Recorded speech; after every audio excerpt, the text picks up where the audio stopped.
Being a professional isn't about the money you make, the position you hold, your level of expertise, or fame. It's the motivation and the attitude you bring to your work. A desire for always learning and improving, and balancing your creative output with getting the business done. Welcome and join the Creating Pros. Hi, and welcome back to Creating Pros. I'm your host, Jim Nettles, and this week I thought it was time to go back and revisit a little bit around what the current state is around generative AI, the lawsuits we see going on, plus some of the most current developments, latest things that are going on that are going to really continue to impact everybody. The first thing I want to kind of dive into is where has the technology gotten to? Looking at some of the latest things that we're seeing, we're seeing a really interesting balance. We look at things that are image and video driven. We're seeing the next stage where OpenAI systems are now producing short form video, things that are actually pretty high quality. We're seeing a lot of the issues with lighting being fixed. We're seeing a lot of the issues with consistency being fixed and being able to create pretty consistent imagery, lighting, shadow, things like this that we know have been problematic. We also have seen a lot of the problems fixed with things like hands, a lot of the critical indicators that we see if we look at something, we're like, okay, yeah, that is definitely AI. If you still look at it for any length of time, you can still tell in the video snippets that it probably is AI, or at least largely influenced by AI. And the growth here and the speed with which these things continue to develop is really both amazing and a little bit terrifying.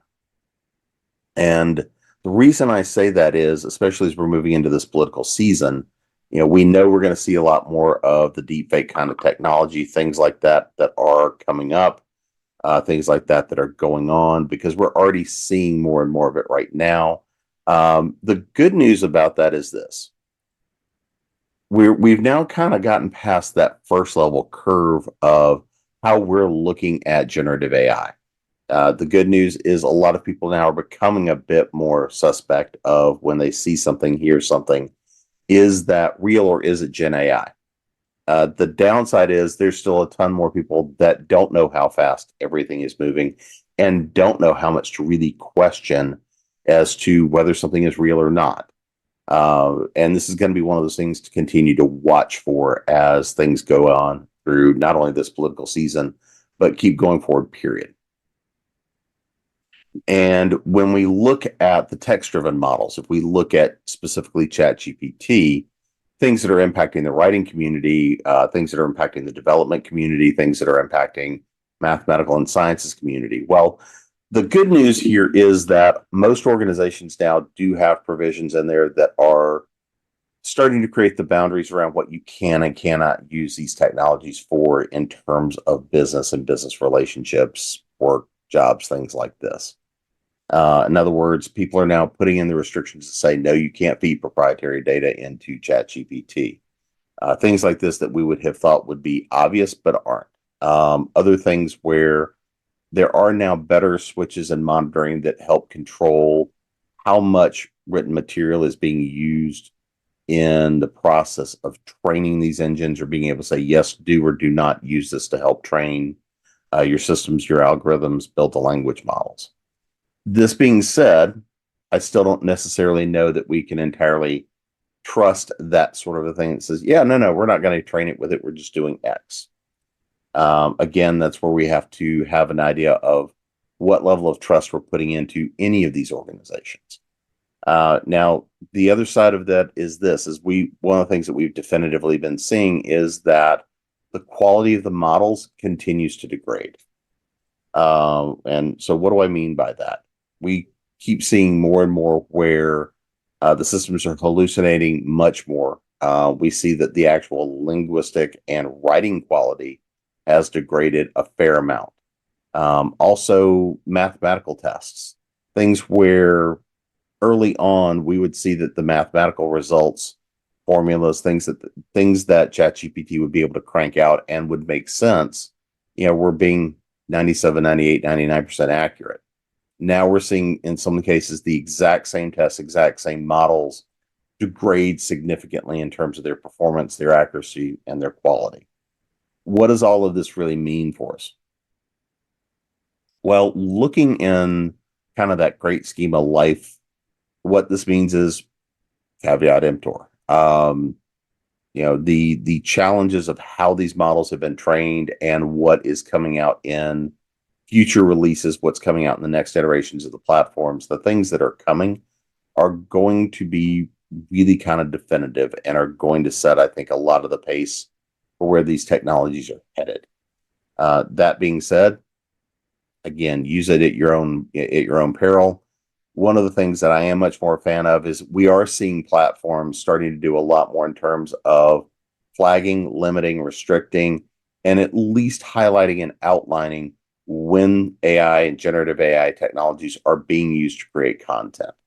It's not that these things are going to go away. I want to talk about the lawsuits here in just a moment, but it's more a matter of now it's being recognized that we should identify where something is human created content versus these things that are technologically driven and technologically created content. Why is that important? Why should anybody care? Well, it really kind of depends on what you're doing. But and when I talk about the lawsuits and where those things are in just a moment, if we look at those and we talk a bit about these sort of things that we're seeing happen here, um, the kinds of problems that we know we're going to continue to see happen around written material very specifically, because written material is where we are seeing this most heavily used across the board. It's being used in marketing, it's being used in analytics, it's being used in media. So we have a real concern here and a real critical path about how these technologies are being used because of the quality of the material, the data, the information, and the results that we're getting when we use these engines. And this is true now, not just of ChatGPT, but look at Bard or any of the other major platforms and systems that are ostensibly consuming real-time information that are now being embedded into all the search engines. They're being embedded into Word. They're being embedded in the entire Microsoft suite. They're now endemic. So what does that actually mean for us? Well, for the most part, again, for most people, it's not going to matter. Now, these technologies are drastically already continuing to change how we approach technology, how we approach a lot of things in day-to-day life, even if you don't necessarily know that these things are that daily impact. We have seen a number of things happen with media as of late where we're seeing more and more media outlets fold, right? We just saw Sports Illustrated go away. Is that directly related to generative AI? No, but it is in many ways symptomatic of it. And if we then look now at some of the things that are happening, for example, one of the people that has left OpenAI has now started a foundation looking to create a certification program about ethically trained generative AI systems. And I don't think we yet know what that means. I think there is a good part to the notion that somebody is starting to create some of these certification, foundation, and evaluation programs. The challenge of this is, having been a part of creating some of those in the past, is who's building it, who's creating, who's behind that engine. And again, when it is sometimes a matter of it is both the creators of the best people to help say and set the path for how we look at these technologies. At the same time, it can be a challenge if you don't have the right people in those watchdogs to really say, is this something we're managing and we're moderating and we're monitoring, or is this just a way of helping to cover the industry? And I expect we'll see a definitive conversation here where it is components of both. Because unlike one of the things that we often run into, it is quite hard to really break down and understand how to best monitor and police a given industry if you're not part of that industry. Efforts where people are outsiders going and saying, no, it needs to be outsiders that do something with a particular industry and want to place regulations on it, want to place controls on it. Well, the problem is if you don't understand what you're trying to regulate and control, then you're operating generally from a place of fear, lack of education, lack of knowledge, and you're trying to apply the wrong skill sets. So what does this mean now? There's a couple of critical things that have all happened here recently. specifically around the given lawsuits that are going on. The first thing I want to mention is that if we look at the Sarah Silverman lawsuit that Chris Golden and Rich Kadrey are part of, there's a motion right now to have a number of the other players all collapse this into a class action suit. This has been something we've been expecting to see for a while, is to have all of the like suits sort of collapse, and also that motion that says, no, there's a right for whoever filed first is controlling the case and controlling the motion. Well, in that particular case, there were a lot of the motions that were dismissed in the last few days.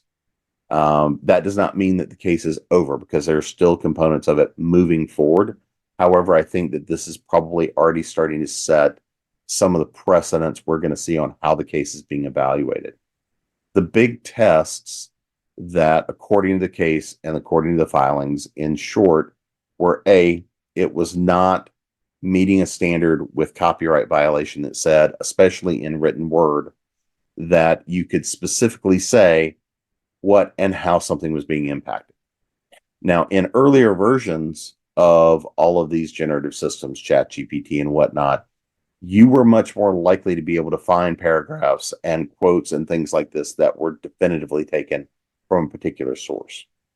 And one of the challenges I'm going to put out there that is going to be problematic is, in fiction writing, you're going to have a really hard time proving where the impact is. Now, we can say that there is very specific damage and impact because of the amount of garbage writing being dumped into Amazon and ebooks and all this stuff that's being dumped on the marketplace, which is what really is triggering Amazon and a number of these other platforms to do a lot more to monitor how generative AI and generative AI products are being used, seen, and ultimately flagged. And I think that we will continue to see a lot more internal regulation by these platforms as to what they will and will not accept, because for Amazon, there is a big incentive to not have poor product on the site.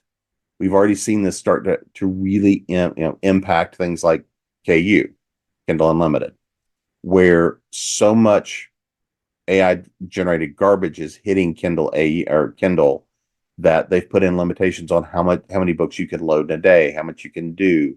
But also, there's starting to be much more monitoring about whether or not you're admitting to how much AI may or may not have been used in the product.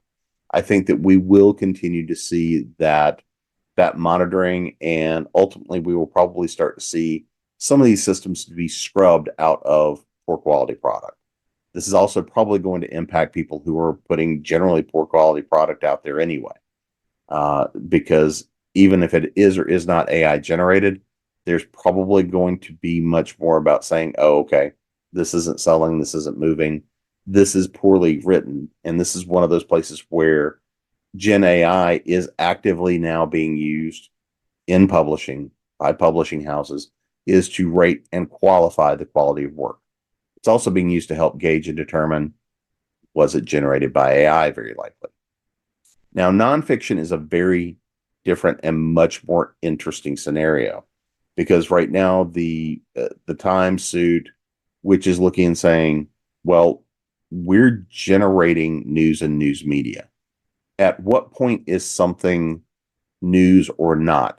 How do you own that messaging? The reason this becomes important in things that are cited in the Times article are that because the Times is behind a paywall, because there is the potential here that Gen AI, whether it be Bard, whether it be ChatGPT, often cites things like the New York Times as a certifiable source. However, again, with those hallucinations, these systems don't know what's true or not. This is where what's fact and fiction makes it really questionable at times, as to use these systems as news sources, as to vetting the quality of them, vetting the accuracy of the information, and if the information exists at all. Well, this is part of where the Times suit, and I think some of the nonfiction, the media suits, they have probably a better shot at getting much more of an impact, because it is much more about real-time media. It is about provable damages, and it's about provable infringement.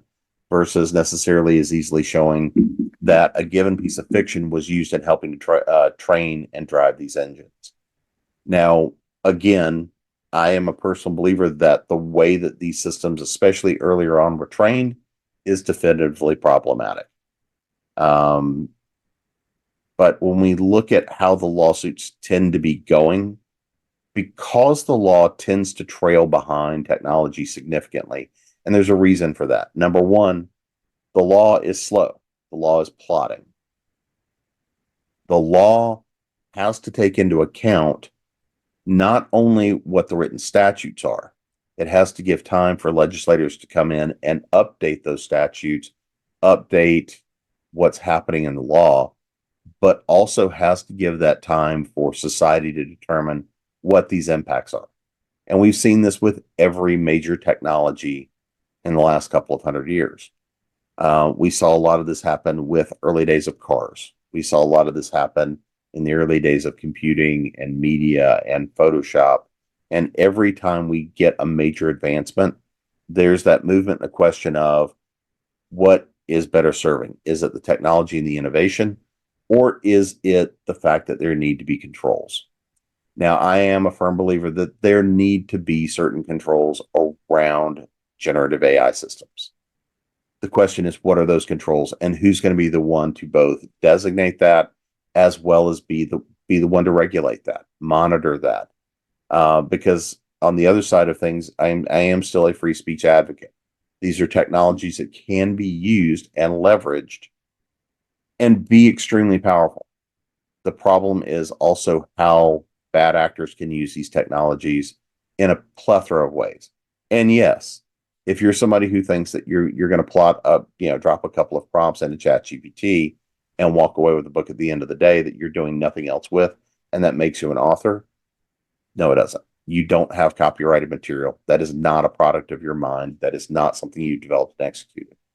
And I think that as we go along, all this is going to do is create more mud in the water.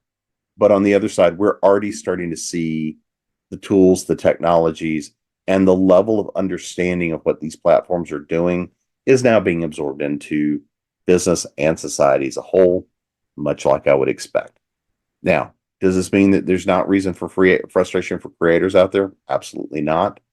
But what it does mean is that we're going to have to do more to go out and make sure that we are being the best creators, being the best innovators, and doing the best product we can, while understanding that we are still in the infancy of these technologies and what's going to come. The good news out of that, however, is we are seeing these things flow through the legal system. We are going to get a better idea as to, are these legal protections going to kick in to our favor or not? I expect largely the answer is going to be more not than yes. And ultimately, these are technologies that are going to continue to help to revolutionize where we're headed as a society. So I just wanted to touch base this week on all the generative AI stuff. There's a lot of things happening in the news. There's a lot of things happening in the courts, and there's a lot of things happening with these technologies. Again, I recommend everybody, don't be afraid of it. Understand what they are as best you can. Keep moving forward with it and do the best work you can. And until next week, this has been Creating Pros.